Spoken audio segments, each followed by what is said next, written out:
తెల్లవారే వెలుగు రేఖలా పచ్చ పచ్చ పచ్చి మట్టి బొమ్మలా అల్లి బిల్లి వెన్న పాల నురగలా అచ్చ తెలుగు ఇంటి పూల కొమ్మలా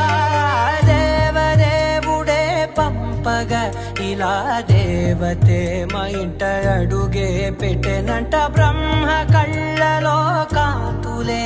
మా అమ్మలా మా కోసం మళ్ళీ లాలి పాడేనంట.